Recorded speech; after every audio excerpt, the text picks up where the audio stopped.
حي على الفلاح.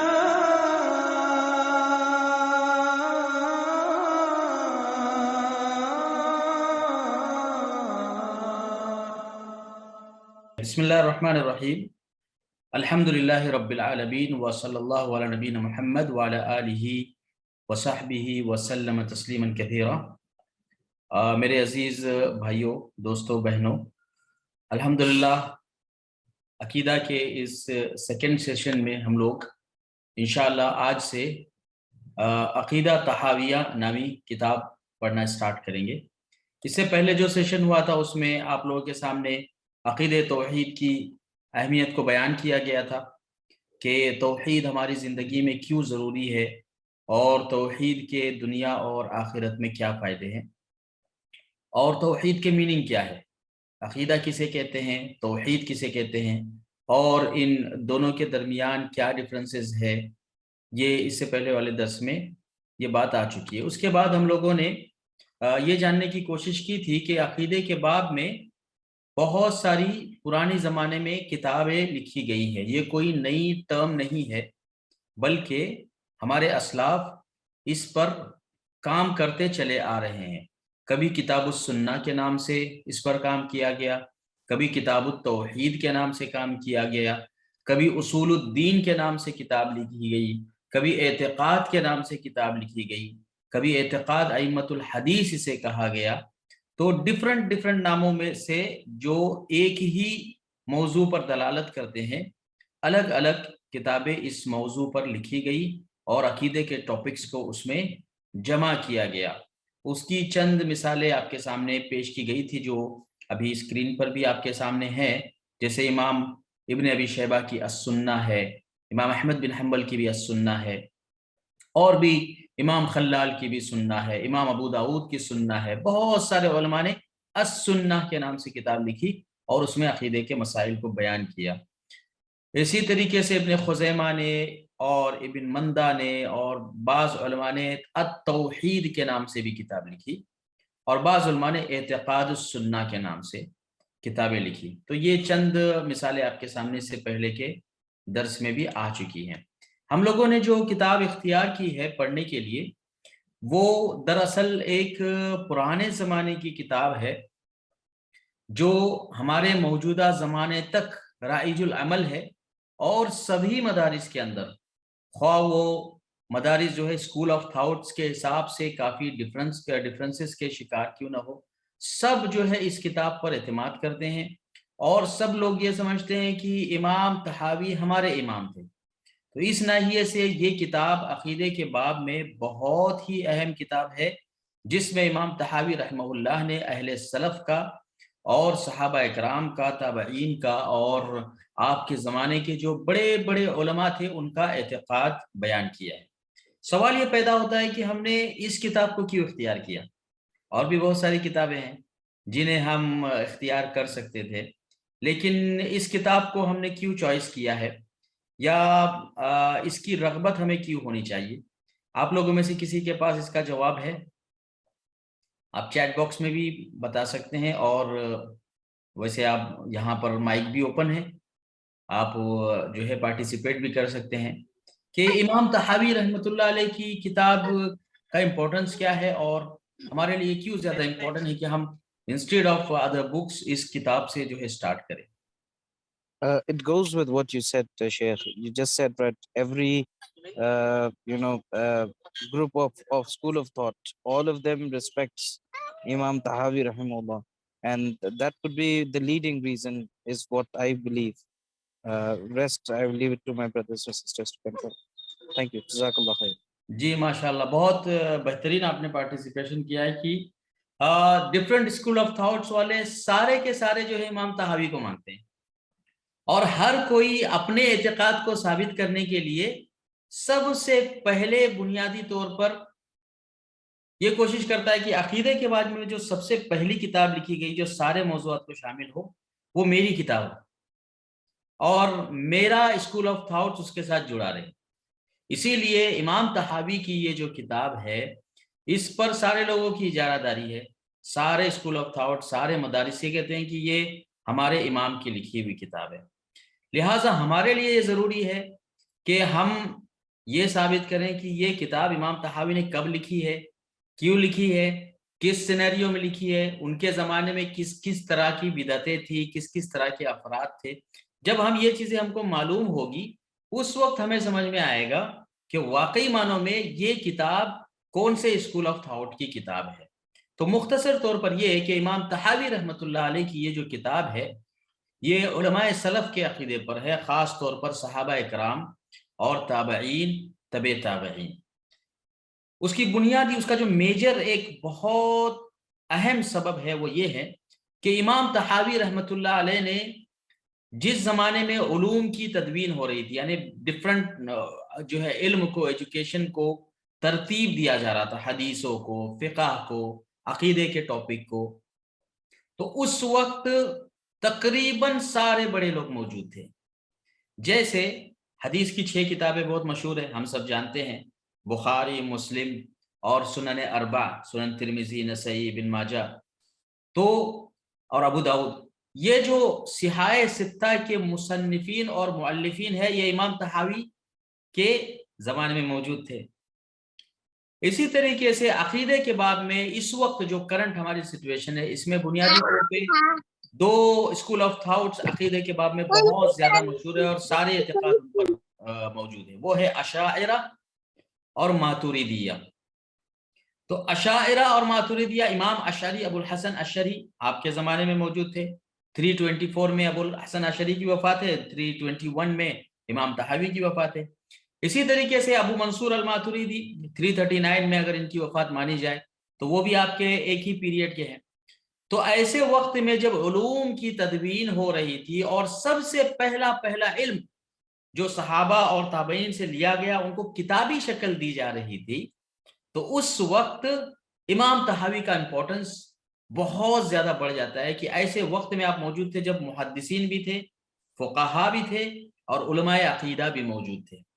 ان کے درمیان سب سے زیادہ عقیدے پر جس نے زور دیا اور جنہوں نے اہل سنت والجماعت کے عقیدے کو، صحابہ کے عقیدے کو ہمارے سامنے پیش کیا، وہ امام طحاوی تھے۔ اس لیے ہم اس کتاب کو اختیار کرتے ہیں کہ عقیدے کے سارے ابواب کے حساب سے بہت ہی شارٹ اور مختصر کتاب ہے، لیکن اس میں تقریباً وہ مسائل جن کی تدوین کے وقت ضرورت تھی وہ مسائل ذکر کیے گئے ہیں۔ تو امام ابو جعفر الطحاوی یہ دراصل ہے کون؟ امام ابو جعفر الطحاوی ان کا نام تھا احمد بن محمد، اور یہ ایجپٹ کے رہنے والے تھے، مصر کے رہنے والے تھے، ازدی تھے۔ ازدی یہاں پر آپ دیکھ رہے ہیں ان کی نسبت میں آپ کے سامنے جو ہے ازدی لکھا ہوا۔ یہ ازدی کیا ہے؟ دراصل یہ ازدی جو ہے قحطانیوں کی ایک فرع ہے، یعنی عرب کے 2 قبیلوں کے 2 ٹرائبس کے نام آپ نے سنے ہوگے۔ ایک ہوتے عدنانیین، عدنان کی نسل سے، جس نسل سے اللہ کے رسول صلی اللہ تعالی علیہ وسلم ہے، اور عدنان تک اللہ کے نبی کا جو نسب ہے وہ اسماعیل تک یا اسماعیل بن قیدار تک جو ہے صحیح سند کے ساتھ ثابت ہے۔ تو عرب میں 2 ٹرائبس بہت بڑے مانے جاتے ہیں، ایک تو عدنان کی نسل ہے اور ایک قحطان کی نسل ہے۔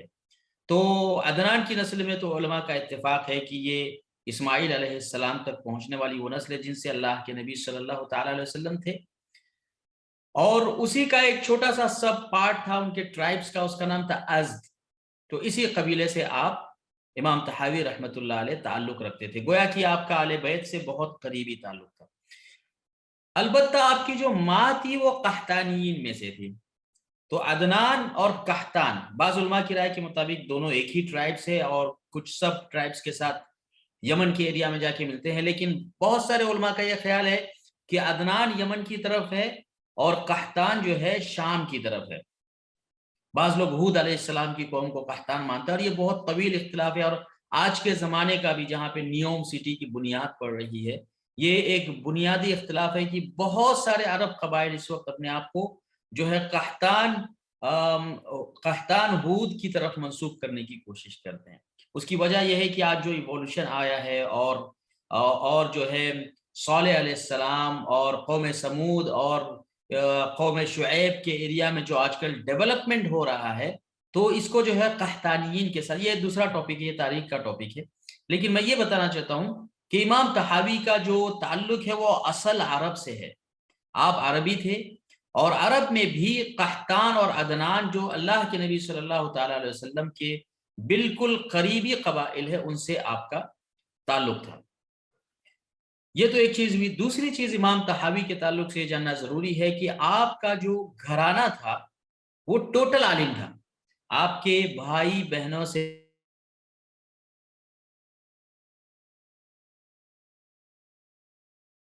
امام مزنی تھے جو امام شافعی رحمۃ اللہ علیہ کے خاص شاگرد تھے، تو ٹوٹلی آپ علمی گھرانے سے تعلق رکھتے تھے۔ اسی لیے امام طحاوی رحمۃ اللہ علیہ کے بارے میں آتا ہے کہ آپ نے 300 علماء سے علم کو حاصل کیا ہے۔ 300 علماء سے آپ نے علم کو حاصل کیا۔ اس سے آپ اندازہ لگا سکتے ہیں کہ امام طحاوی رحمۃ اللہ علیہ جو ہے علم کے میدان میں ایک چھوٹی سی انہوں نے کتاب لکھی، لیکن علم کے میدان میں اس کتاب کے اندر کتنے افکار اور کتنے تھاٹس کو انہوں نے جو ہے جمع کیا ہوگا۔ اس حساب سے آپ کی کتاب بہت اہمیت رکھتی ہے کہ بالکل شارٹ میں اور چند نقاط کے اندر عقیدے کے وہ اہم اہم ابواب جن کو تفصیل سے بیان کرنا چاہیے، بالکل شارٹ میں امام طحاوی نے بیان کیا۔ تو امام طحاوی کا تعلق جو ہے عدنان کی نسل سے تھا۔ سیاہ ستہ کے تقریباً سبھی ائمہ کا زمانہ آپ نے پایا۔ امام بخاری رحمۃ اللہ علیہ کی جب وفات ہوئی تو آپ کی عمر 17 سال تھی۔ امام مسلم کی وفات ہوئی تو آپ کی عمر 22 سال تھی۔ اسی طریقے سے امام ابو داؤد سجستانی کی وفات ہوئی تو آپ کی عمر 24 سال تھی، اور امام ترمذی کی وفات کے وقت آپ کی عمر 40 سال تھی۔ تو ایک بہت لمبا زمانہ آپ نے جو ہے فقہا کا اور محدثین کا پایا ہے۔ اسی طریقے سے ابو الحسن اشعری، امام ماتوریدی، ان لوگوں سے بھی، ان لوگوں کا زمانہ بھی جو ہے آپ نے پایا ہے۔ امام طحاوی رحمۃ اللہ علیہ کی ایک خاصیت یہ ہے کہ عقیدے کے باب میں آپ کا جو طرز استدلال ہے وہ سراسر اللہ کی کتاب اور نبی کی سنت پر مبنی ہے۔ اسی لیے آپ کی کتاب کو اللہ تعالیٰ نے بہت زیادہ اہمیت دی۔ باوجود ہے کہ آپ حنفی تھے، حنفی ہونے کا وہ مطلب نہیں ہے جو آج ہمارے زمانے میں ہے کہ ایک اسکول آف تھاٹس ہے اور اس کے چند اصول ہمارے حدیث کے اصول کے ساتھ کانٹرڈکٹس آتے ہیں، نہیں، یہ مطلب نہیں ہے۔ اس کا مطلب یہ ہے کہ امام طحاوی رحمۃ اللہ علیہ اپنے سارے مسائل کے اندر سب سے پہلے امام ابو حنیفہ رحمۃ اللہ علیہ کی رائے کو دیکھتے، اور اگر ان کی رائے حدیث سے ٹکراتی تو حدیث کو فوراً لیتے۔ علامہ عبداللہ اللکھنوی نے ذکر کیا ہے آپ کے تعلق سے کہ امام طحاوی رحمۃ اللہ علیہ سنت کے اس قدر پابند تھے کہ جیسے ہی سنت آ جاتی ابو حنیفہ رحمۃ اللہ علیہ کی رائے کو فوراً ترک کر دیتے اور سنت پر عمل کر لیتے۔ تو اس بات کا اعتراف خود علماء احناف نے جو ہے اپنی کتابوں کے اندر کیا ہے۔ یہاں ہمیں ایک بات معلوم ہونا چاہیے کہ ہمارے زمانے میں جو اسکول آف تھاٹس ہے یا ڈفرینٹ انٹلیکچوئل جو پارٹس بنے ہوئے ہیں، ہمارے سیکٹ اور ہمارے مذاہب، اس میں فلسفی اور علم کلام کا مذہب جو ہے بہت حد تک داخل ہو گیا۔ پرانے زمانے میں ایسے نہیں تھا۔ پرانے زمانے میں اگر کوئی حنفی ہے تو وہ صرف ایک میتھڈولوجی کے لیے اور کسی چیز کے استدلال کے لیے وہ اپنے آپ کو حنفی سمجھتا ہے۔ جیسے مثال کے طور پر اس کو ایسے سمجھ لیجئے، جیسے کوئی بلڈنگ ہے، بلڈنگ کا جو ہے آپ ڈھانچہ تیار کرتے ہیں کنسٹرکشن کی خاطر، تو ایک انجینئر، ایک سول انجینئر آپ کو الگ پلان دیتا ہے، دوسرا سول انجینئر بالکل اسی سے مشابہ پلان دیتا ہے، لیکن دونوں کے پلان میں تھوڑا بہت ڈفرنس ہوتا ہے۔ چیز ایک ہی بنانا ہے، آپ نے اسے کہا کہ 45 رومز بنانا ہے تو 45 رومز بنیں گے، آپ نے اسے کہا کہ اسٹیٹس کے لیے اتنی جگہ چھوڑنا ہے، سارا پلان جو اسٹرکچر آپ نے اس کو سمجھایا ہے وہ اس نے اپنے تھاٹ کے حساب سے ایک ڈیزائن بنا کے دی۔ بالکل اسی طریقے کی چیز جو ہے ہمارے علماء اکرام کے اجتہاد میں اور استنباطات میں ملتی ہے کہ ایک ہی نتیجے پر وہ پہنچنا چاہتے ہیں لیکن ڈفرنٹ اسکول آف تھاٹ سے استدلال کرتے ہوئے۔ تو یہ پرانے زمانے میں تھا۔ بعد میں یہ چیزیں جو ہے علم کلام اور فلسفی کا شکار ہوتی گئی، یہاں تک کہ لوگوں نے جو ہے سنت کے مقابلے میں رکھ دیا کہ ایک طرف سنت ہے، ایک طرف ہماری جو ہے مینٹالٹی ہے، ہماری عقل ہے، تو لوگوں نے عقل کو ترجیح دینا شروع کی، تو یہاں سے جو ہے دین میں مسائل پیدا ہوئے، ورنہ پرانے زمانے میں یہ چیزیں امام طحاوی کے زمانے میں موجود نہیں تھی۔ تو اگر کوئی شخص کہے کہ امام طحاوی تو حنفی ہے تو ہم کہتے ہیں ہاں بے شک حنفی ہے، لیکن وہ سنت کے پابند حنفی علماء میں سے ہیں جو عقیدے کے باب میں مکمل اہل سلف کے طریقے کے پابند تھے۔ تو یہ کتاب ہم انشاءاللہ اختیار کریں گے، امام طحاوی رحمۃ اللہ علیہ کا عقیدہ، اور امام طحاوی رحمۃ اللہ علیہ کی اس کے علاوہ اور بھی بہت ساری کتابیں ہیں جو یہاں آپ کے سامنے ذکر کی گئی ہیں. ایک تو عقیدہ تحاویہ ہے، اس کے بعد معانی الاثار ہے، پھر اس کی بعض علماء ذکر کرتے ہیں کہ اس کی شرح بھی آپ نے خود ذکر کی. پھر احکام القرآن میں جو ہے کتاب ہے. اسی طریقے سے عیسیٰ بن ابان پر آپ کا ایک رد ہے عقیدے کے باب میں. تو امام طحاوی رحمہ اللہ اس حساب سے بہت ہی ممتاز عالم ہے کہ سب سے قدیم ہے، اور سارے اسکول آف تھاٹس اپنی طرف ان کو کھینچنے کی کوشش کرتے ہیں کہ یہی ہمارے امام ہے، اور انہوں نے جو اعتقاد بیان کیا یہ ہمارا اعتقاد ہے. امام طحاوی کی یہ کتاب ہم اس لیے اختیار کرتے ہیں کہ عقیدے کے باب میں جو دیگر کتابیں لکھی گئی ان میں یا تو کسی شخصیت پہ رد تھا، یا کسی فرقے پہ رد تھا، معتزلہ کے اوپر یا اشاعرہ کے اوپر یا صفات اختیاریہ کے انکار کے اوپر. لیکن امام طحاوی کی کتاب جو ہے عقیدے کے سارے ابواب کو شامل ہے. اس میں توحید بھی ہے، اس میں ایمان بالآخر بھی ہے، اس میں فرشتوں سے متعلق ہمیں کیا بلیف رکھنا ہے وہ بھی ہے، اس میں معراج سے متعلق ہمارا کیا عقیدہ ہونا چاہیے، اس میں صفت علو سے اللہ تعالیٰ آسمان میں عرش پر موجود ہے اس بارے میں ہمارا کیا بلیف ہونا چاہیے، اس میں صحابہ کے بارے میں اعتقاد ہے کہ صحابہ کے بارے میں ہمیں کیا اعتقاد رکھنا چاہیے، جو لوگ صحابہ کو برا بھلا کہتے ہیں ان کے بارے میں ہماری کیا رائے ہونی چاہیے. تو سارے عقیدے کے ٹاپکس کو چونکہ بہت اچھے طریقے سے امام طحاوی نے پرانے زمانے میں جمع کیا، اس لیے قدیم زمانے سے اب تک ان کی کتاب سب سے زیادہ عقیدے کے باب میں معتبر مانی جاتی ہے. اس کتاب کی ایک خاصیت یہ بھی ہے کہ اس کتاب میں صرف جو ہے جو نن مسلمز ہیں جن کو ہم ایتھسٹ کہتے ہیں، جو ملحدین ہیں، صرف اس پہ رد نہیں ہے. ان کے علاوہ جو اہل اسلام میں بھی غلط اعتقاد رکھا کرتے تھے جیسے معتزلہ ہے، یا جیسے بعض اشاعرہ ہے صفات اختیاریہ کی منکرین، ان پر بھی رد ہے. رافضیوں کے اوپر بھی رد ہے. مسائل الخفین کا مسئلہ امام طحاوی نے اس کتاب میں ذکر کیا، یعنی موضع پر مسح کرنے کا مسئلہ، جبکہ اس کا عقیدے سے کوئی تعلق نہیں ہے، لیکن چونکہ روافض اور شیعوں پر رد کرنا مقصود تھا اس لیے اس مسئلے کو بنیادی طور پہ انہوں نے ذکر کیا. اسی طریقے سے آپ کے زمانے میں اگر فقہ کی بنیاد پر کوئی اختلاف تھا شوافع اور احناف کے بیچ میں، تو اس کو بھی انہوں نے اپنے اعتقاد کی صورت میں ذکر کیا ہے. جیسے مثال کے طور پر امام شافعی رحمۃ اللہ علیہ اور ان کے شاگردوں کی ایصال ثواب کے بارے میں یہ رائے ہے کہ میت کی وفات کے بعد کسی بھی چیز کا ثواب میت کو نہیں پہنچتا سوائے اس کے جو نصاً اللہ کے نبی صلی اللہ علیہ وسلم بیان کرے. امام نووی رحمہ اللہ وغیرہ نے اس مسئلے کو ذکر کیا ہے. لیکن امام طحاوی کی رائے فقہ میں شوافع کے مقابلے میں ہے. وہ کہتے ہیں کہ نہیں، میت کی وفات کے بعد بھی اگر ایصال ثواب کے طور پر ہمیں انہیں فائدہ پہنچانا ہے تو اس کے چند طریقے ہیں جو حدیث میں بیان کیے گئے، اور چند فروعات ہیں جن کو حدیث پر قیاس کیا جا سکتا ہے. لہذا اس مسئلے کو بھی انہوں نے جو ہے رد کے طور پر اپنی اس کتاب میں ذکر کیا. تو یہ کتاب عقیدے کی بھی کتاب ہے. اس میں بعض چھوٹے چھوٹے فقہ کے بھی اہم مسائل ہیں جن کا عقیدے سے تعلق ہے. اس میں بعض مسائل جو ہے حدیث کے بھی ہے جن کا عقیدے سے براہ راست تعلق ہے. تو یہ امام طحاوی رحمہ اللہ تھے جو علماء عقیدہ میں سب سے قدیم امام ہیں، اور سارے اسکول آف تھاٹس ان کو مانتے ہیں. ہم کوشش کریں گے کہ ہم جو ہے امام طحاوی رحمہ اللہ کی ان عبارتوں کو اختیار کریں جو خاص عقیدے کے باب میں براہ راست جس کے سیکھنے کی ہمیں ضرورت ہے. بقیہ عبارتوں کو ہم انشاءاللہ وائنڈ اپ کریں گے اور اس کو جو ہے چھوڑتے رہیں گے، صرف ان کی طرف میں اشارہ کرتا رہوں گا. تو ہم ایسے کرتے ہیں کہ آج سے کتاب کو پڑھنا سٹارٹ کر دیتے ہیں. اگر اسکرین کسی صاحب کو نظر آ رہی ہے اور آپ میں سے کوئی اس اسکرین کو پڑھ سکتا ہے تو please let you start to read the screen please. بسم اللہ الرحمن الرحیم. حجت الاسلام ابو جعفر وارق طحاوی رحمۃ اللہ علیہ فرماتے ہیں، یہ اہل سنت الجماعت کے عقیدے کے بیان ہیں جسے ملت اسلامیہ کے فقہائے عظیم اور عزائم امام ابو حنیفہ نعمان بن ثابت رحمہ اللہ، امام ابو یوسف یعقوب بن ابراہیم اور امام عبداللہ محمد بن حسن شیبانی رحمۃ اللہ علیہم اجمعین کے تاریخ پر ذکر کیا جاتا ہے۔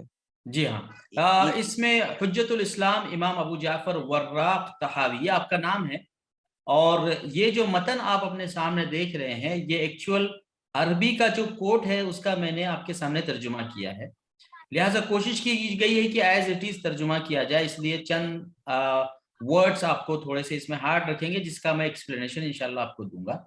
تو اسٹارٹنگ میں امام ابو جعفر طحاوی فرماتے ہیں کہ یہ اہل سنت والجماعت کے عقیدے کا بیان ہے، یعنی یہ جو کتاب ہے، یہ جو ابھی ہم پڑھنے جا رہے ہیں، یہ اہل سنت والجماعت کا بلیف ہے، عقیدہ ہے، ٹھیک ہے، جسے ملت اسلامیہ کے فقہائے اعظام، یعنی جسے اسلامی ملت کے جو بہت نومینل فقہا ہے، جن میں سے آپ نے 3 کا یہاں پر نام لیا ہے، فقہائے اعظام امام ابو حنیفہ نعمان بن ثابت، یعنی امام ابو حنیفہ رحمۃ اللہ علیہ، آپ کا نام جو ہے نعمان بن ثابت تھا، تو یہ امام طحاوی کے استاد تھے، اور امام ابو یوسف یعقوب بن ابراہیم، تو امام ابو یوسف اور امام ابو عبداللہ محمد بن حسن شیبانی یہ دونوں امام ابو حنیفہ رحمۃ اللہ علیہ کے شاگرد ہیں۔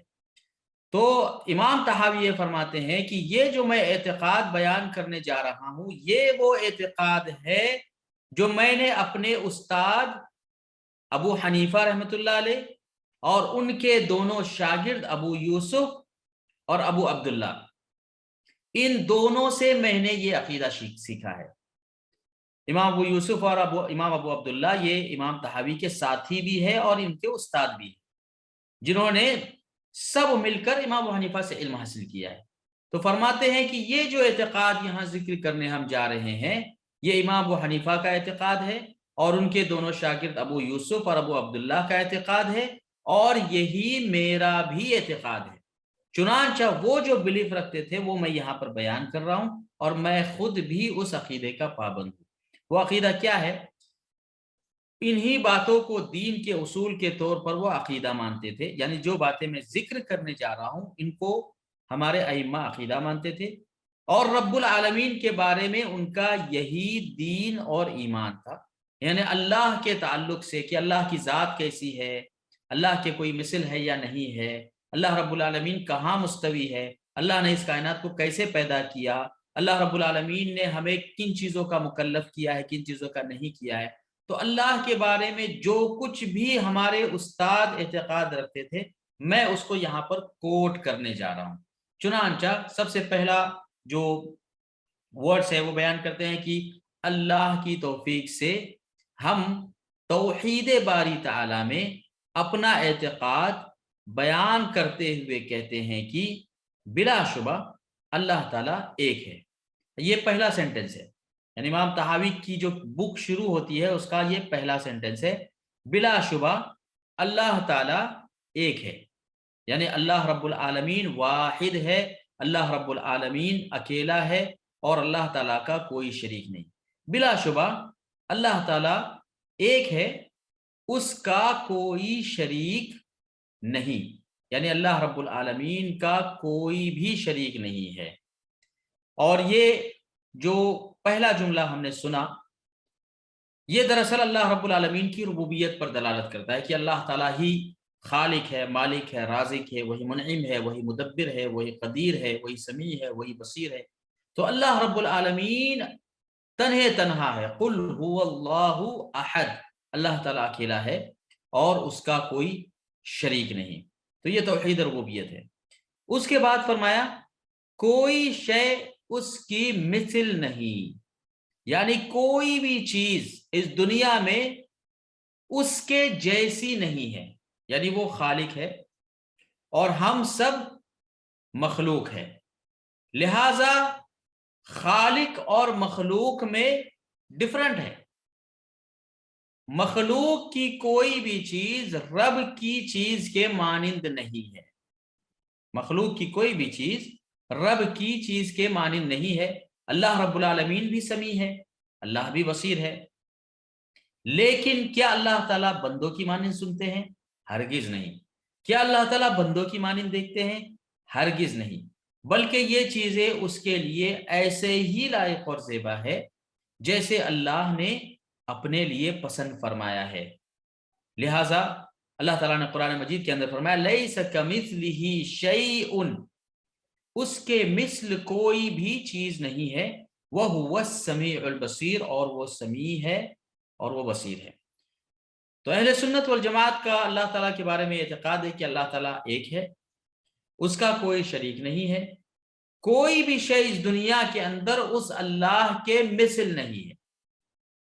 پھر اس کے بعد فرمایا کوئی چیز اس کو عاجز کرنے والی نہیں ہے، یعنی کوئی بھی چیز اللہ رب العالمین کو مجبور نہیں کر سکتی کہ اسے ایسا ہونا چاہیے۔ اللہ نے جس صورت، جس شکل، جس ہیئت میں اسے بنایا ہے، اور جس فائدے اور جس نقصان کے لیے اسے کریٹ کیا ہے، وہ ویسے ہی ہے۔ اور یہ ساری چیزیں اللہ رب العالمین کے عدل اور اس کے انصاف اور اس کی حکمت کے تقاضوں کے تحت ہے۔ اللہ تعالیٰ جانتے ہیں کہ کس چیز کو کیسے بنانا ہے، کس چیز کو کب نازل کرنا ہے، انسان کو کس پیریڈ میں کس طرح کی عقل سے نوازنا ہے، کس زمانے میں انسان کی صلاحیتوں کو ابھارنا ہے اور کس زمانے میں نہیں ابھارنا ہے۔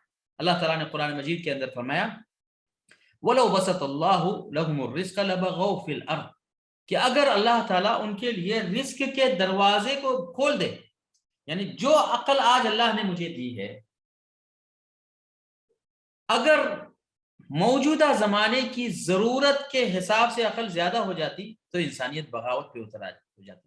وَلَكِن نُنَزِّلْ بِقَدْرٍ مَعْلُوم، لیکن ہم اتنا ہی نازل کرتے ہیں جتنا دنیا کو ضرورت ہے۔ اللہ کو پتا ہے کہ 2022 کے اندر انسانوں کی کتنی ضروریات ہے، اسی حساب سے اللہ نے ہمیں عقل دی ہے۔ اللہ رب العالمین جانتے ہیں کہ آج سے 50 سال کے بعد یہ اس دنیا میں کیا ایوولوشن آئے گا، اس حساب سے اللہ تعالیٰ نے انسان کو یہ عقل سے نوازا ہے۔ لہٰذا اللہ رب العالمین بہت اچھے سے جانتے ہیں کہ اپنی حکمت کو، اپنے علم کو کس وقت نازل کرنا ہے، اور انسانیت کے لیے وہ کس وقت مفید ہوتے، کس وقت مفید نہیں ہوتے۔ تو کوئی بھی چیز اس رب العالمین کو عاجز نہیں کر سکتی۔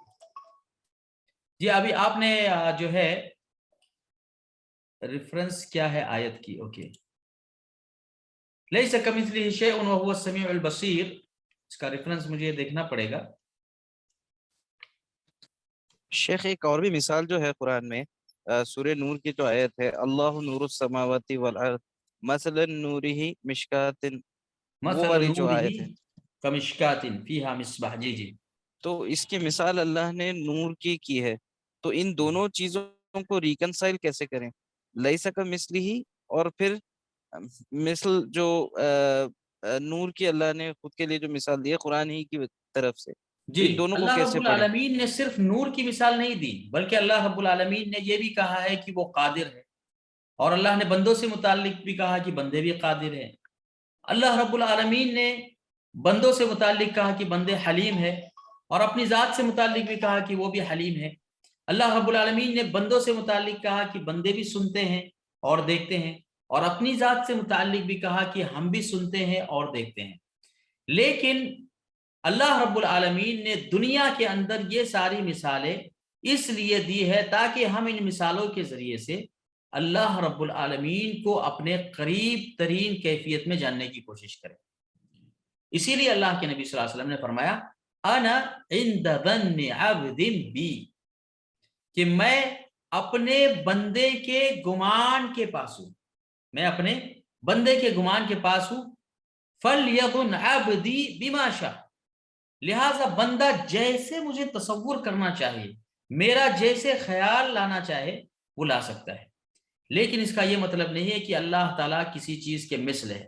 جیسے مثال کے طور پر ایک چونٹی ہے، وہ بھی سنتی ہے۔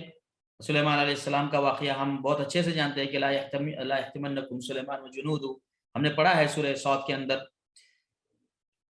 اور ایک ہاتھی ہے، وہ بھی سنتا ہے، لیکن چونٹی کے سننے میں اور ہاتھی کے سننے میں زمین اور آسمان کا فرق ہے، دونوں کی جسامت میں بھی زمین آسمان کا فرق ہے، جبکہ لفظ صفت سمع دونوں کے درمیان مشترک ہے۔ لیکن اس اشتراک کے باوجود بھی ہاتھی کے لیے ویسے ہی لائق ہے جیسے اللہ نے اس کو کیپیسٹی دی ہے، اور بندے کے لیے یا چوٹی کے لیے ویسے ہی لائق ہے جیسے بندے کو اور یا چوٹی کو اللہ نے کیپیسٹی دی ہے. یہی ساری چیزیں ساری صفات میں تطبیق دی جا سکتی ہے کہ بے شک اللہ تعالیٰ نے بعض مثالیں اپنی بیان فرمائی ہے کہ وہ بندوں کی مانند ہے، لیکن بندوں کے لیے ویسے ہی لائق و زیبا ہے جیسے بندے جس کے بندے مستحق ہے، اور اللہ کے لیے ویسے ہی لائق اور زیبا ہے جیسے اللہ رب العالمین نے اپنے لیے پسند فرمایا ہے. اور اسی میں سے یہ ہے اللہ نور السماوات والارض، کہ اللہ رب العالمین آسمان اور زمین کا نور ہے، آسمان اور زمین کی لائٹ ہے. اب یہ لائٹ کیسی ہے، اس کی کیفیت کیا ہے؟ تو ہم بحیثیت اہل سنت والجماعت مخلوق میں سے پیدا کردہ چیزوں میں سے کسی بھی لائٹ اور کسی بھی نور پر اللہ رب العالمین کو قیاس نہیں کرتے، بلکہ ہم ویسے ہی مانتے ہیں جیسے اللہ نے ذکر کیا، بغیر تحریف کے، بغیر تعویل کے، بغیر تکییف کے اور بغیر تمثیل کے. ٹھیک ہے، تو اللہ تعالیٰ کو کوئی شے اللہ کے مثل نہیں ہے، اور کوئی بھی چیز اس رب العالمین کو عاجز کرنے والی نہیں ہے. جی ہاں، سورہ جزاک اللہ خیر. لیس کمثلہ شیء، ہمارے ایک بھائی نے ذکر کیا کہ سورہ 43 آیت نمبر 11 ہے. جی، اور عقیدے کے باب میں یہ بہت اہم آیت ہے جس میں اللہ رب العالمین نے اپنی جو ہے صفات نفی کا اللہ تعالیٰ نے ذکر فرمایا. سورہ 42. ٹھیک ہے جی ہاں. اس کے بعد امام طحاوی رحمت اللہ علیہ آگے فرماتے ہیں کہ وہ قدیم ہے، اس کی کوئی ابتدا نہیں. امام طحاوی کہتے ہیں وہ قدیم ہے، یعنی اللہ رب العالمین قدیم ہے. قدیم کسے کہتے ہیں؟ کہ ایسی چیز جس سے پہلے کوئی چیز نہ ہو. خاص طور پر جب ابتدا کی نفی اس سے کی جائے تو اس سے مراد سب سے پہلی چیز ہوتی ہے، کہ دنیا میں جو سب سے پہلی چیز ہو وہ یہاں پر مراد ہوگی. وہ قدیم ہے، اس کی کوئی ابتدا نہیں. البتہ امام طحاوی کی اس عبارت پہ بعض علماء نے اعتراض کیا ہے اور کہا ہے کہ اگر امام طحاوی رحمہ اللہ ادھر اگر لفظ اول استعمال کرتے تو زیادہ بہتر تھا، کیونکہ اللہ تعالیٰ نے قرآن مجید میں اپنے لیے قدیم کی جگہ لفظ اول استعمال کیا ہے. هو الاول والآخر والظاہر والباطن، وہی اول ہے، وہی آخر ہے، وہی ظاہر ہے، وہی باطن ہے.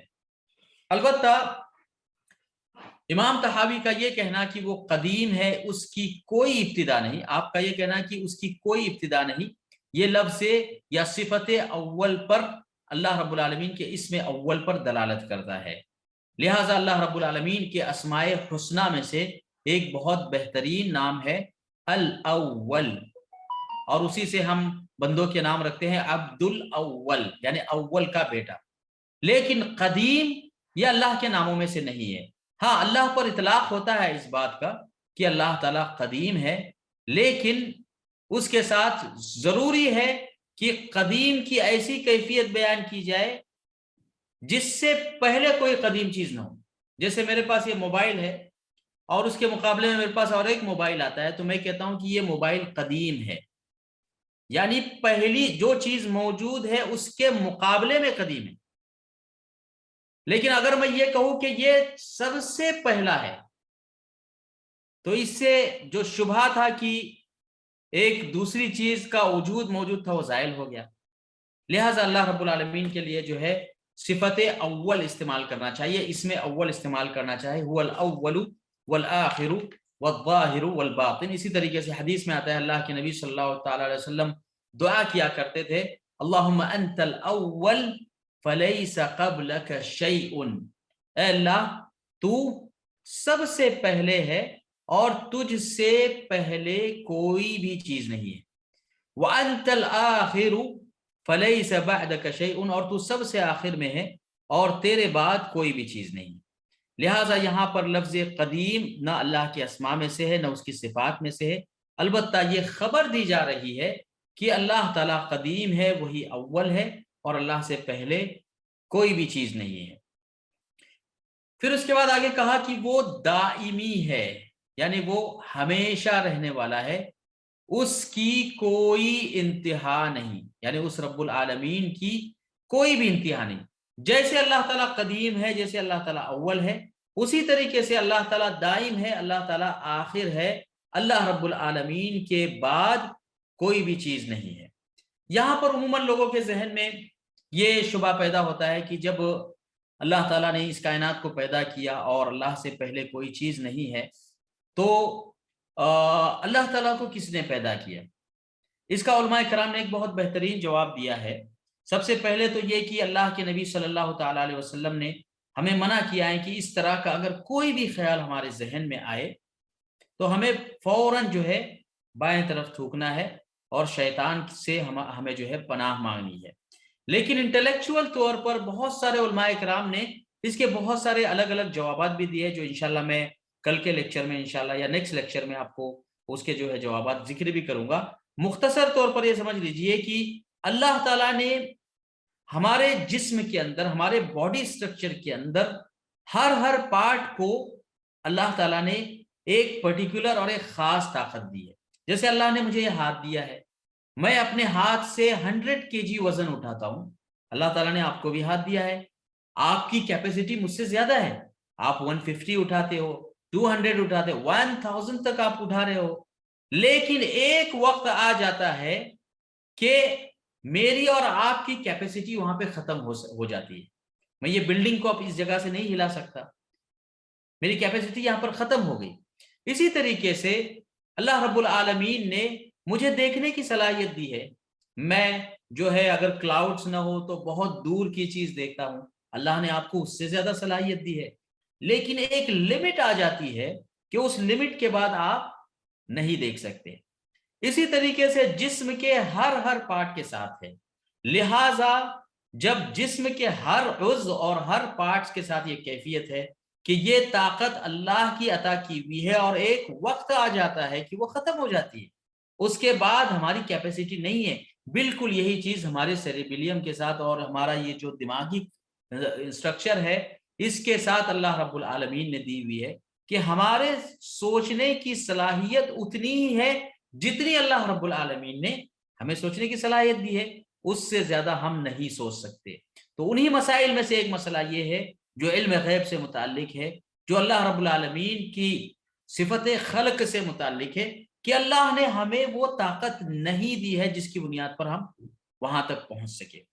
ایک یہ چیز ہو گئی. دوسری چیز یہ ہے کہ ہم سب یہ جانتے ہیں کہ اللہ تعالیٰ خالق ہے. اللہ تعالیٰ خالق ہے. اللہ کے علاوہ جتنی بھی چیزیں ہیں سب کے سب مخلوق ہیں. ایک ذات خالق ہے اور اس ایک ذات کو چھوڑ کر ساری چیزیں مخلوق ہیں. تو یہ دو الگ الگ چیزیں ہو گئی. تو جب دو الگ الگ چیزیں ہو گئی تو مخلوق پر ہونے والے سوالات اور مخلوق کے تعلق سے بننے والی فلسفی کو خالق کی فلسفی پر کمپیئر نہیں کیا جا سکتا. بعض علماء نے اس کی مثال ایسے ہی دی ہے کہ آپ جو ہے انڈے کی دکان میں جاؤ انڈے خریدنے کے لیے اور انڈے والے سے آپ کہو کہ یہ انڈے کس درخت پہ لگے ہیں تو وہ آپ کو انڈے دے گا. وہ آپ کو انڈے نہیں، وہ آپ کو ڈنڈے دے گا کہ آپ کیسا عجیب سوال کر رہے ہو، انڈے تو درخت پہ ہوتے نہیں ہیں. تو یہ سوال ہی سرے سے غلط ہے کہ مخلوق خالق کے بارے میں سوال کرے. مخلوق خالق کے بارے میں سوال کرے، سوال ہی غلط ہے. جب ہم مانتے ہیں کہ مخلوق کی ابتدا اس خالق کی طرف سے ہوئی ہے تو ہمیں یہ ضرور ماننا پڑے گا کہ اس مخلوق کو چھوڑ کر دوسرے مخلوق کی ابتدا پر بھی وہ خالق قادر ہے. لہذا کوئی کمپیئر نہیں ہے اللہ اور خالق اور مخلوق کے درمیان. لہٰذا یہ سوال ہی سرے سے عقیدے کے باب میں خارج مانا جاتا ہے، غلط مانا جاتا ہے کہ کوئی شخص یہ سوال کرے کہ اللہ تعالیٰ کو کس نے پیدا کیا. انشاءاللہ اس کی تفصیل میں نیکسٹ لیکچر کے اندر بیان کروں گا. وقت ہمارا تقریباً کراس ہو چکا ہے. اللہ رب العالمین مجھے اور آپ کو نیک توفیق نصیب فرمائے اور ہم سب کو راہ مستقیم پر اللہ رب العالمین گامزن رکھے. انشاءاللہ Sheikh, there is a way to connect with you.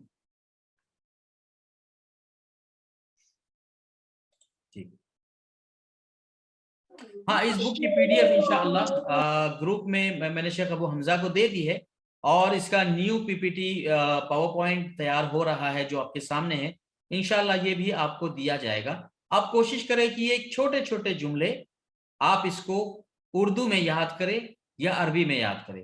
عربی کا بھی ٹیکسٹ میں نے دے دیا ہے اور انگلش کا بھی ٹیکسٹ میں نے دے دیا ہے. اور ہم جو کنسیڈر کریں گے اس کورس کے اندر وہ صرف اردو کا ٹیکسٹ ہوگا. جس کو بھی عربی سے اور انگلش سے استفادہ کرنا ہے وہ شیخ ابو حمزہ سے وہ فائل کو انشاءاللہ لے سکتا ہے. السلام علیکم ورحمۃ اللہ وبرکاتہ. شیخ وعلیکم السلام. ہیلو. وعلیکم السلام ورحمۃ اللہ وبرکاتہ. جی جیسے کہ ابھی آپ نے کہا کہ جو اردو عبارتیں ہیں اس کو ایسے ہی یاد کرنا، یعنی جیسے یہ ایز اٹ از اس کو اسی طریقے سے یاد کریں یا ہم اپنے الفاظ میں بھی ہم بتا سکتے ہیں؟ آپ اپنے الفاظ میں بھی بتا سکتے ہو انشاءاللہ، جیسے دائمی ہے لیکن اس کا کوئی اس میں دو امتحان؟ طریقے ہوگے. ایک تو ہاں، یہ کہ اس کو آپ ایز اٹ از اس کو یاد کریں، وہ تو اس میں یہ ہوگا کہ امام طحاوی نے جنت کے ہاں، بارے میں کیا اعتقاد ہے، تو اس میں 3 ہاں، پوائنٹس ہوگے. وہ 3 پوائنٹس آپ کو جو ہے مینشن کرنا ہے. یا امام طحاوی کا اللہ کے بارے میں کیا اعتقاد ہے، جہاں پوائنٹ ختم ہوگا اس کو میں جو ہے کلر کے ذریعے سے فائنڈ آؤٹ کروں گا. اس کتاب کی خاصیت یہ ہے کہ امام طحاوی ایک عقیدے کو ذکر کرتے ہیں اور اس کے تحت صرف 3 یا 4 پوائنٹ ذکر کرتے ہیں. جیسے عذاب قبر کا ذکر کیا تو صرف 4 پوائنٹ ذکر کریں گے، پھر نیا ٹاپک چھیڑیں گے اچھا آخرت کا ٹاپک. پھر اچھا صحابہ کا ٹاپک چھیڑیں گے، اس میں 2 پوائنٹ ذکر کریں گے. تو انشاءاللہ یہ دو پوائنٹ جو ہے آپ جو ہے اس کے مسئول ہوگے. جیسے صحابہ کے تعلق سے امام طحاوی نے کیا کہا فرمایا ہے، اگر یہ میں پوچھ لوں تو آپ ذکر کریں کہ صحابہ کے تعلق سے یہ 3 پوائنٹس جو ہے امام طحاوی نے ذکر کیے، تو وہ 3 پوائنٹس آپ کو یاد ہونا چاہیے. ایک چیز یہ چیز ہو گئی. دوسری چیز یہ ہے کہ کہیں پر امام طحاوی رحمہ اللہ نے کہیں بھی قرآن کی آیت اور احادیث کا ذکر نہیں کیا ہے اس متن کے اندر. بڑی مشکل سے 2 جگہ آیتیں اور 2 جگہ حدیثیں ہیں بس. تو ہم ایکسپلینیشن کے اندر کبھی جو ہے بہت ساری حدیثیں بھی لیں گی شرح کے طور پر، تو وہ حدیثیں بھی آپ کو انشاءاللہ یاد کرنا ہے. وہ وقت آنے پر میں انشاءاللہ بتا دوں گا. تو انشاءاللہ ہم لوگوں کو اس عقیدے کی PDF ملے گا نا؟ جی انشاءاللہ. جی نیکسٹ درس کے اندر انشاءاللہ پورا پی پی ٹی آپ کے سامنے ہوگا اور میں شیخ ابو حمزہ کو انشاءاللہ کل تک بھیج دوں گا، وہ انشاءاللہ آپ کو بھیج دیں گے انشاءاللہ. شیخ would it be sorry میری اردو اتنی صاف نہیں ہے but I'll try کہ اگر اس حدیث کے ریفرنسز کو انشاءاللہ اگر اسی پی پی ٹی کے اندر ڈال دیا جائے جہاں کہیں بھی آپ استعمال کریں گے right it would be more appropriate to have it right away تاکہ تھوڑی اس میں ہیلپ ہو جائے گی ہم کو یاد رکھنے کے لیے. چلیے ٹھیک ہے، ادروائز یہ بھی بہتر ہے. میں سوچ رہا تھا آپ کو تلقین کراؤں، آپ اس کو لکھ لیں شرح کے دوران، لیکن اگر آپ چاہتے ہیں کہ یہی مینشن ہو تو ٹھیک ہے انشاءاللہ وہ حدیثیں بھی میں یہاں پر مینشن کر دیتا ہوں. ٹھیک ہے، جزاک اللہ خیر. جزاک اللہ خیر. جیسے ابھی آپ نے بتایا کہ لیس کمثلہ شیء، یہاں پر وہ آیت نہیں ہے، تو اس کو جیسے بھائی نے کہا کہ بردر نے کہا کہ اس کو ڈال دیں تو وہ بہت سہولت رہے گی سب کے لیے جی انشاءاللہ. انشاءاللہ بہتر ہے. السلام علیکم شیخ. عبدالقوی صاحب انشاءاللہ میں پی پی ٹی تیار کر لوں گا انشاءاللہ. اور جیسے یہاں سجیشن آیا ہے کہ اس میں حدیثوں کو بھی کوٹ کیا جائے تو وہ کر کے انشاءاللہ میں بھیج دوں گا. ایک بہن نے یہاں پہ سوال کیا کہ کیا یہ توحید اسماء و صفات ہے؟ جی ہاں، اس کتاب میں بہت سارے ایسے چیپٹرز آئیں گے یا بہت سارے ایسے کوٹس آئیں گے جو توحید اسماء اور صفات پر ہی ہے. اور اس کا مقصد یہ ہے کہ آپ کے زمانے میں یعنی امام طحاوی کے زمانے میں جو غلط اور باطل اعتقاد رکھا کرتے تھے امام طحاوی نے ان کا جواب دیا ہے. تو انشاءاللہ توحید اسماء و صفات بھی اس میں موجود ہے اور عقیدہ اور توحید کے دیگر چیپٹرز بھی اس میں ہے. السلام علیکم ورحمۃ اللہ وبرکاتہ. وعلیکم السلام. شیخنا علامہ نورستانی کی جو بریق الجمان ہے اس میں اور عقیدہ طحاویہ کے اندر کیا فرق ہے؟ جی فرمائیں. علامہ نورستانی کی جو بریق الجمان ہے عقیدے کی کتاب، تو اس میں اور عقیدہ طحاویہ کے اندر کیا بنیادی فرق ہے؟ یہ کتاب میری نظر سے نہیں گزری ہے علامہ نورستانی کی، پھر بھی میں انشاءاللہ دیکھ کے آپ کو بتاتا ہوں. کیا وہ عقیدہ شاید طحاویہ کی شرح میں سے ہے؟ پتہ نہیں اصل میں شیخ ابو رضوان محمدی صاحب نے جو ہے اس کو پڑھایا ہے، اس کے پورے لیکچرز جو ہے وہ میں نے اٹینڈ کیے ہیں، تو مجھے صرف اپنے علم کے اعتبار سے پوچھنا تھا کہ کیا اس کے درمیان میں فرق ہے، بس جزاکم عقدۃ اللہ الجمعان خیر۔ کی شاید آپ بات کر رہے ہیں، تو یہ علامہ نورستانی رحمہ اللہ کی کتاب ہے، لیکن مجھے نہیں یاد پڑ رہا ہے کہ کبھی میری نظر سے یہ کتاب گزری ہے، پھر بھی میں انشاءاللہ چیک کرتا ہوں۔ جزاکم اللہ خیرن کثیرا، بارک اللہ فیکم۔ السلام علیکم ورحمۃ اللہ وبرکاتہ۔ شیخ السلام ورحمۃ اللہ۔ بھی جو ہے عقیدہ تحاویہ ہی کی طرح ہے، اسی کی شرح میں سے ہی ہے۔ جی تھوڑا زور سے بولیں گے آپ؟ وہ کتاب بھی جو ابھی بردر بتا رہے تھے، وہ کتاب بھی جو ہے عقیدہ تحاویہ ہی کی شرح میں سے ہے۔ جی ہاں، عقیدہ تحاویہ کی شرح ہی محسوس ہو رہی ہے جس حساب سے اس کا عنوان، اور چونکہ نورستان، علماء نورستان جو بہت مشہور ہے عقیدے کے باب میں، تو ہو سکتا ہے کوئی معاصر کی کتاب ہوگی، البتہ یہ قدیم کتابوں میں سے نہیں ہے، کیونکہ اگر قدیم کتابوں میں سے ہوتی تو مجھے اس کا نام کم سے کم نام یاد ہوتا، لیکن معاصر کتابوں میں سے ہوگی، واللہ عالم۔ جی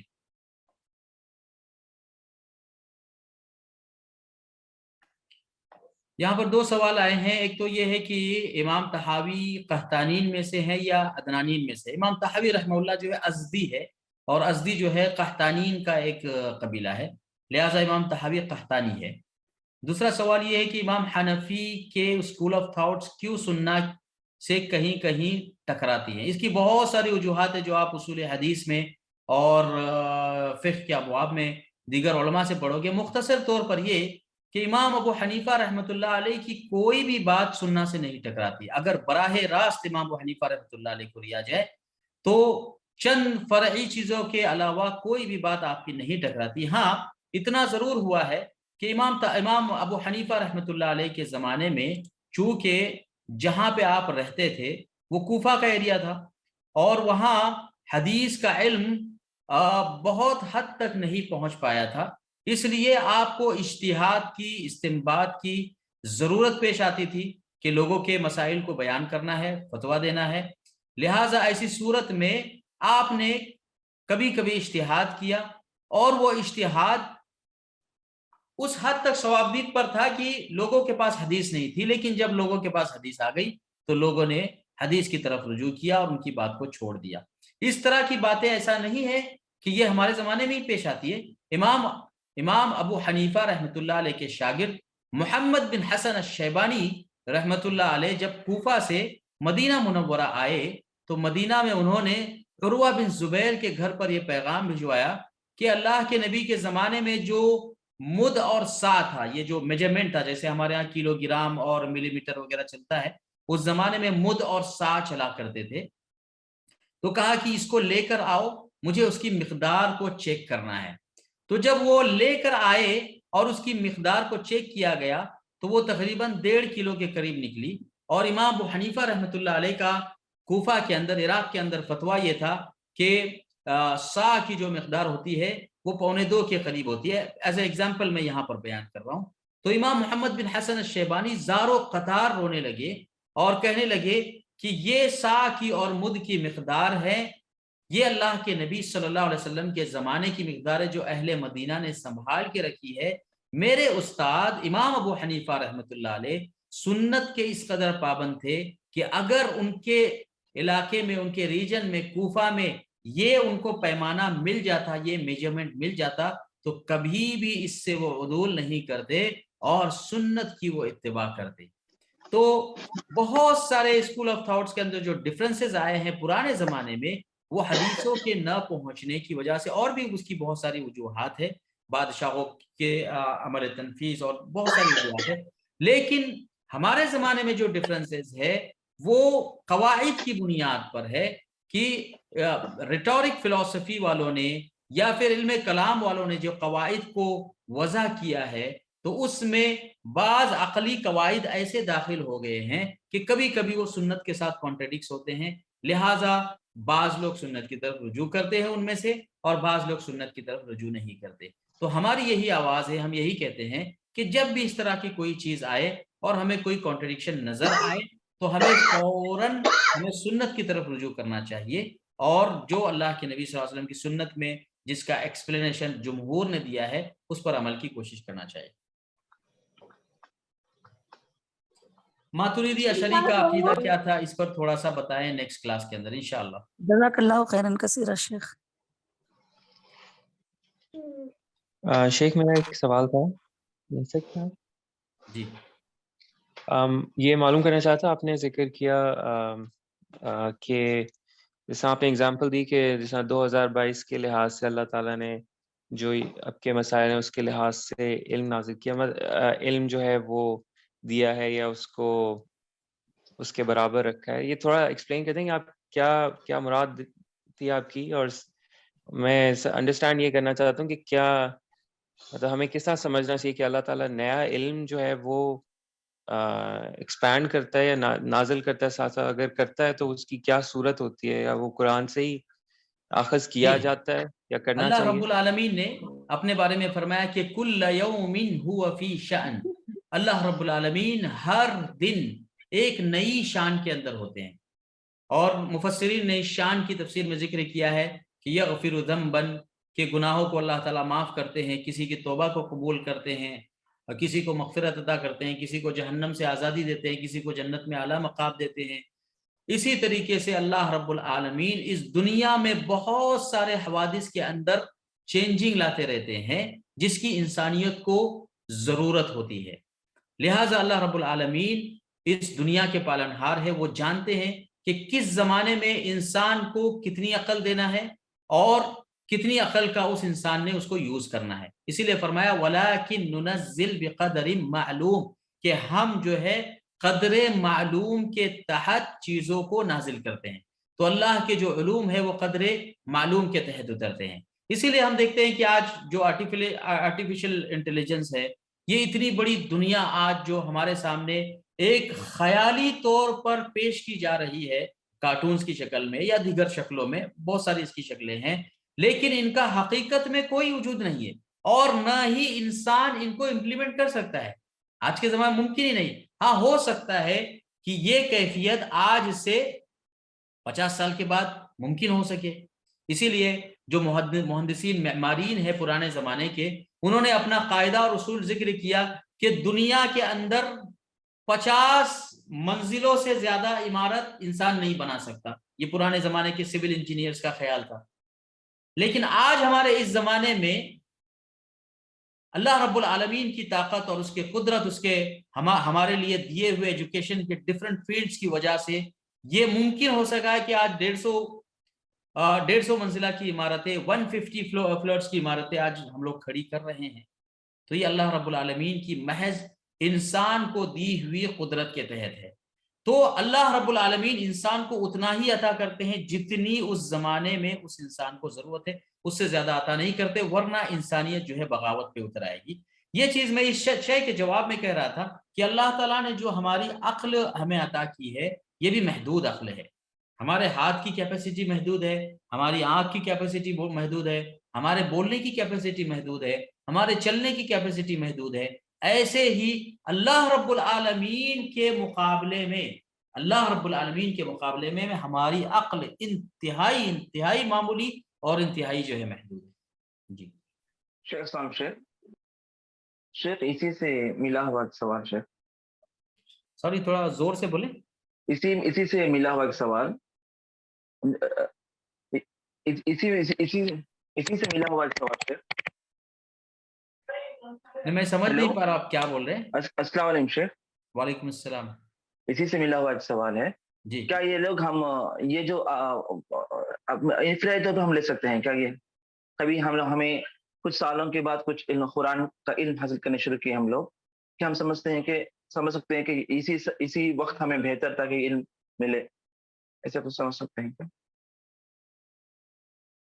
جو چیز میں سمجھ پایا ہوں آپ کی بات سے کہ کیا ہمیں علم کو حاصل کرنا چاہیے اور اس کے لیے کوشش کرنا چاہیے, یہ پوچھ رہے ہیں. نہیں شیخ, what he is trying to say Sheikh is آج جو ہم نے قرآن پڑھنا اب شروع کیا, اسے یہ انفرنس لے سکتے ہیں کہ آج ہی اللہ نے ڈیسائیڈ کیا تھا ہوگا کہ ہم کیپیبل ہیں اس چیز کے, can we take that as an inference or a conclusion for us starting at this بے point of شک our age? اللہ کی توفیق سے یہ چیز ہوتی ہے. اب اللہ تعالیٰ نے مجھے آج اس کی توفیق دی, باوجود یہ کہ میں اس پر قادر تھا, لیکن اللہ کی توفیق میرے ساتھ شامل نہیں تھی, اس لیے میں اس چیز کو سٹارٹ نہیں کر سکا. تو بے شک دنیا کی ہر چیز اللہ کی توفیق اور اللہ تعالیٰ کی مشیت سے ہے. اللہ کی مشیت سے کوئی بھی چیز خارج نہیں ہے, حتیٰ کہ انسان کی عقل بھی اللہ رب العالمین کی مشیت سے خالی نہیں ہے. اللہ رب العالمین جتنا چاہتے ہیں انسان کی صرف اتنی ہی کیپیسٹی ہوتی ہے. لہٰذا اللہ رب العالمین کی توفیق سے ہی سارے مسائل انجام کو پہنچتے ہیں, اور اگر اللہ کی توفیق شامل نہ ہو تو ایک پتا بھی اپنی جگہ سے نہیں ہلتا. ایک انسان اپنی کیفیت میں خود مختار تو ہے, لیکن انسان جو خود مختار ہے یہ اللہ رب العالمین کے اس کو دینے کی وجہ سے. اگر اللہ رب العالمین میرے ہاتھ کو موو کی طاقت نہیں دیتا تو میں اپنے ہاتھ کو موو نہ کرتا. اگر اللہ رب العالمین مجھے بولنے کی طاقت نہیں دیتا تو میں نہیں بولتا. اللہ رب العالمین نے آج ابھی اسی وقت مجھے اس کی طاقت دی ہے. لہٰذا ہر چیز دنیا کے اندر اللہ تعالیٰ کی توفیق اور اس کی رضا سے ہوتی. جزاکم اللہ خیر.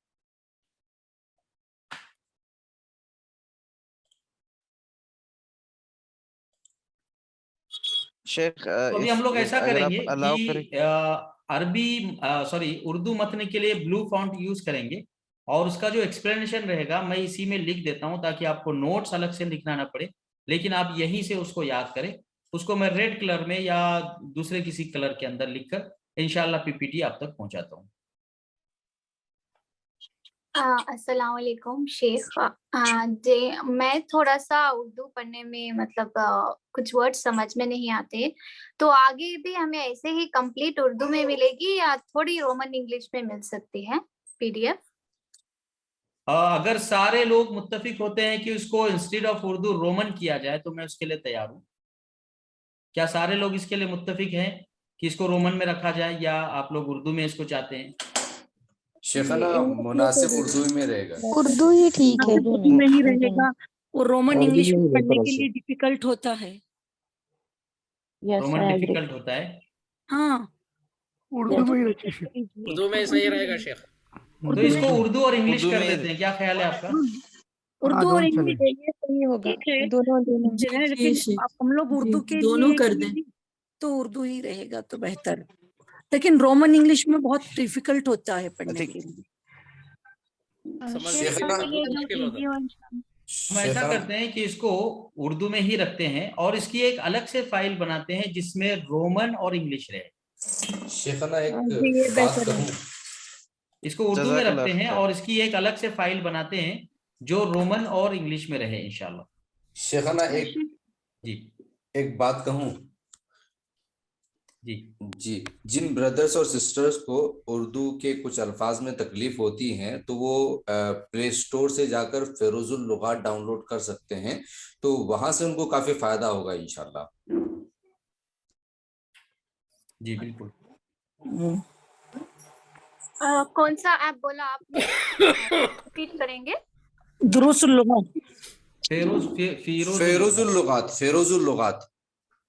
فیروز اللغات جو ہے یہ پلے اسٹور سے مل جائے گا آپ کو. اس میں آپ کو بہت ساری ووکیبلری مل جائے گی انشاءاللہ اردو کی. جی یہ ڈکشنری ہے اصل میں.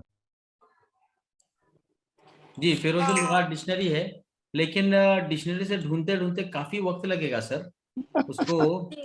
جی اردو پڑھنے میں کئی لوگوں کو مشکلات ہیں یہاں پہ. ہاں مطلب اردو ہم پڑھ سکتے ہیں اگر وہ انگلش رائٹنگ میں ہے تو, مطلب جیسے آپ جو سمجھا رہے ہیں کوئی مسئلہ نہیں انشاءاللہ. ابھی ہمارے پاس ایک ہفتے کا ٹائم ہے, میں جب تک اس کو رومن کے اندر بھی کنورٹ کرتا ہوں تو جو فائل ہم لوگ یہاں پر اسکرین پہ ڈسپلے ہوگی وہ اردو ہوگی, اور جس کو رومن سے پڑھنا ہو وہ فائل جو ہے اپنے سامنے انشاءاللہ رکھ سکتا ہے. انشاءاللہ میں ود ان اے ویک آپ کو رومن فائل بھی اس کی پرووائڈ کرتا ہوں انشاءاللہ. شیخ آپ ایسے بھی کر سکتے ہیں نا کہ جو ہارڈ ورڈ ہے اس کے سائڈ میں بریکٹ میں ڈال کے تھوڑا ایزی میننگ بھی لکھ سکتے ہیں انشاءاللہ, تاکہ الگ سے ڈھونڈنا بھی نہ پڑے اور پھر الگ سے پی ڈی ایف بھی نہ بنانا پڑے انشاءاللہ. یہ ایزی ہو جائے گا سب کے لیے. یار شیخ کی لائف ڈیفیکلٹ کرنے والے ہیں سارے اسٹوڈنٹس. نہیں کوئی مسئلہ نہیں, جس میں آپ کی آسانی ہو اور جس آسانی سے آپ کتاب کو سمجھ سکتی ہوں.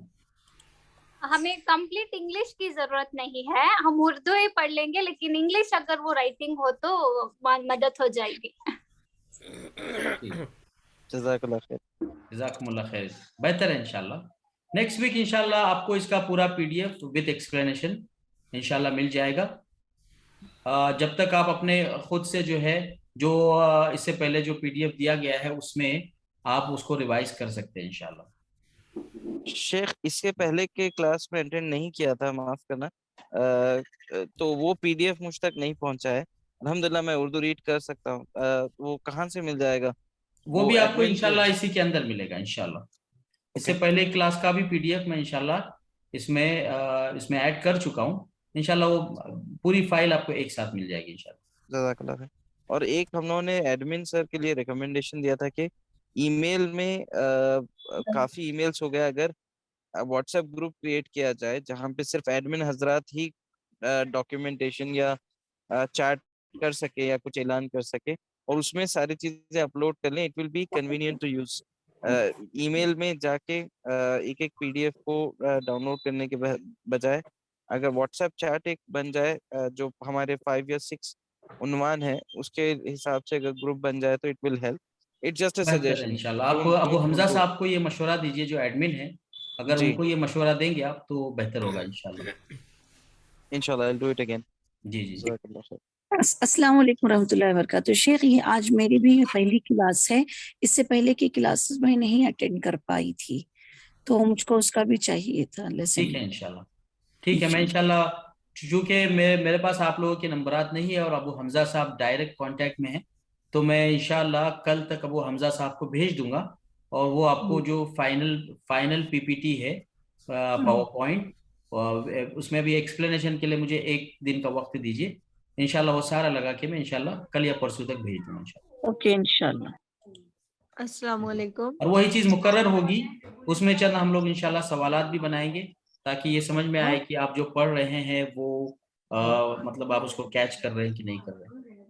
جی, ایک کہنی تھی کہ آپ کی جو پہلی کلاس تھی اس کی ریکارڈنگ ہمیں ای میل کے ذریعے ملی تھی لیکن اس کی ڈیٹ ایکسپائر ہو گئی ہے, تو اگر کائنڈلی وہ ریکارڈنگز جو فرسٹ ویک والی ہیں وہ اگر دوبارہ شیئر کر دی جائیں, کیونکہ فرسٹ ویک میں کچھ ایشوز تھے جن کی وجہ سے ہم انہیں سن نہیں پائے, تو اگر ریکارڈنگز مل جائیں تو وہ زیادہ بہتر ہوں گی. ٹھیک ہے, میں ایڈمن گروپ کے اندر لکھ دیتا ہوں کہ وہ ریکارڈنگ دوبارہ بھیجی جائے.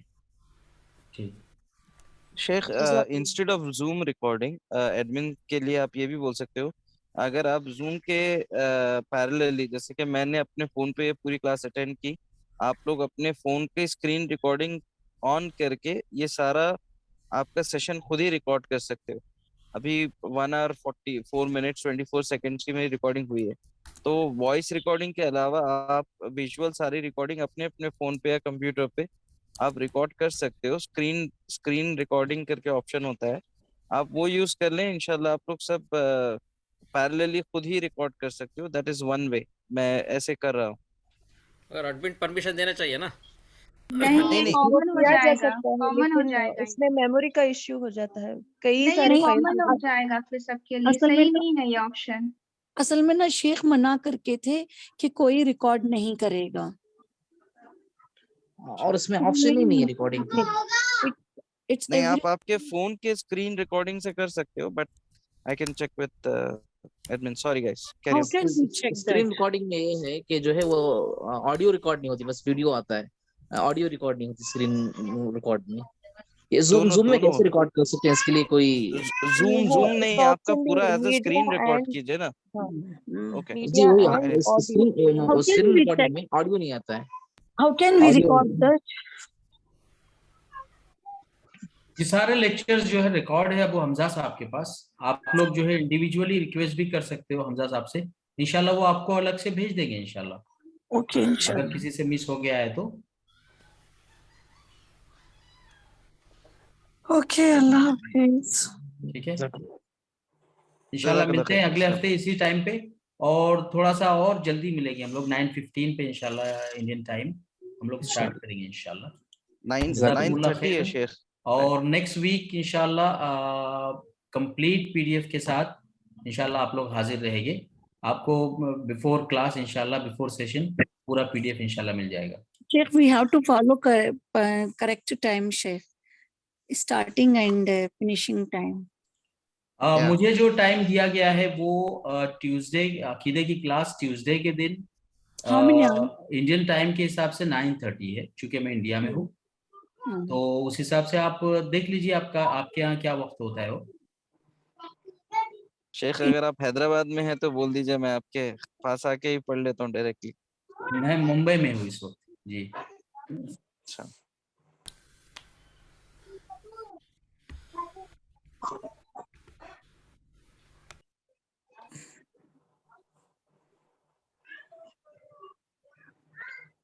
جزاک اللہ خیر شیخ. I'm dropping off. Very interesting session. جزاک اللہ خیر. السلام علیکم. چلے جزاکم اللہ خیر. السلام علیکم ورحمۃ اللہ وبرکاتہ.